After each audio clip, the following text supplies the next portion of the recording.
गृहोपयोगी साहित्याची खरेदी करताय तर आजच आपल्या टेकेट सुपर मार्टला भेट द्या. कडधान्य, डाळी, साबण, ब्रँडेड कपडे, शूज, सायकल, कॉस्मेटिक्स हे सर्व मिळण्याचं एकमेव ठिकाण म्हणजेच टेकेट सुपर मार्ट. 5,000चे भरपूर डिस्काउंट. कमीत कमी 4,999च्या खरेदीवर 5 किलोमीटर पर्यंत मोफत घरपोच सेवा. पत्ता पंचवटी चित्रमंदिर जवळ, 332 रोड. संपर्क 929797 5000.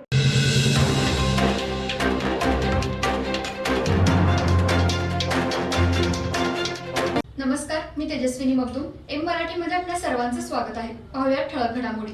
कोल्हापूर जिल्ह्यासह मुसळधार पाऊस पडत असल्यामुळे कृष्णा व पंचगंगेला पूर परिस्थिती निर्माण झाली. दोन्ही नद्या इशारा पातळीकडे जात आहेत. तर इचलकरंजी शहराची पंचगंगा नदी सध्या 63 फुटावर वाहू लागली, तर इशारा पातळी 69 फुटांवर आहे. गणपती मंदिर, महादेव मंदिर, स्मशानभूमी पूर्ण पाण्याखाली गेले. तर पूर पाहण्यासाठी नागरिक मोठ्या पुलावर गर्दी करू लागले. तसेच लहान पुलावरून पाणी गेल्यामुळे पूल वाहतुकीसाठी बंद करण्यात आलाय. इचलकरंजी शहरासह गेल्या 2 दिवसापासून घाटमाथ्यावर मुसळधार पाऊस पडत आहे. गगनबावडा, राधानगरी, आजरा, मलकापूर, शाहूवाडी या आदी भागांमध्ये पाऊस पडत असल्यामुळे पंचगंगेला पूर परिस्थिती निर्माण झाली. सध्या कोल्हापूरची पंचगंगा नदी 39 फुटावर वाहू लागले, तर इशारा पातळी 69 वरच आहे. तर इचलकरंजी पंचगंगा नदी 63 फुटांवर वाहू लागले, तर इशारा पातळी 69 आहे. नदीकाठचे सर्व मंदिरे पाण्याखाली गेली आहेत. सेल्फी फोटो काढण्यासाठी व पूर पाहण्यासाठी नागरिक मोठ्या प्रमाणात नदी परिसरात गर्दी करू लागले आहेत. त्यामुळे मोठ्या पुलावर वाहतुकीस अडथळा होऊ लागलाय. पोलिसांनी पोलीस बंदोबस्त ठेवला आहे. तर अलमट्टी धरणातून सध्या 1.5 लाख क्युसेकने पाणी सोडण्यात येत आहे.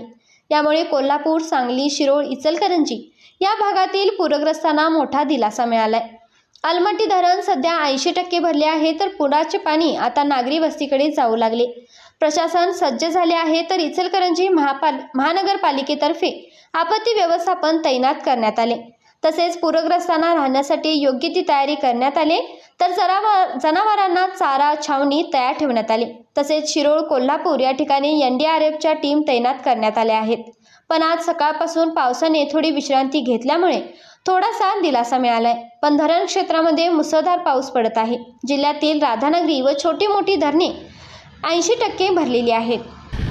गेले 2 ते 3 दिवस झालं मुसळधार पाऊस चालू असल्यामुळे इचलकरंजी महानगरपालिकेच्या वतीनं पंचगंगा नदीकाठावर यात्री व फायर ब्रिगेड जवान यांनी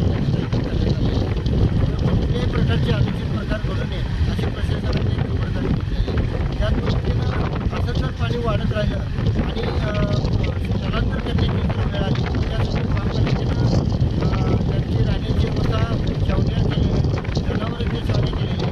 आणि कुठल्याही प्रकारचं त्या ठिकाणी कमतरता पडणार नाही याची प्रशासनाने खबरदारी घेतली आहे. त्या पद्धतीने काल एक 40 युवक विहिरीच्या धरणावरून उडी मारली होती.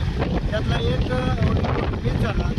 आपत्ती व्यवस्थापनला त्याचा कॉल आल्यानंतर कालपासून आम्ही 10 वाजल्यापासून ते संध्याकाळी 6 पर्यंत आम्ही शोध मोहीम चालू केली, पण अद्याप सापडलेला नाही.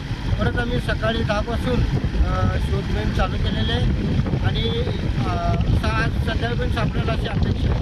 त्याच पद्धतीनं एक नागरिकांना आणि युवकांना आवाहन करतो, सेल्फी काढण्यासाठी किंवा रील करण्यासाठी तुम्ही पंचगंगा घाटावर येऊन ट्रॉफिकला अडथळा करू नका आणि स्वतःचा जीवाची काळजी घ्या. हेच या माध्यमातून सांगतो.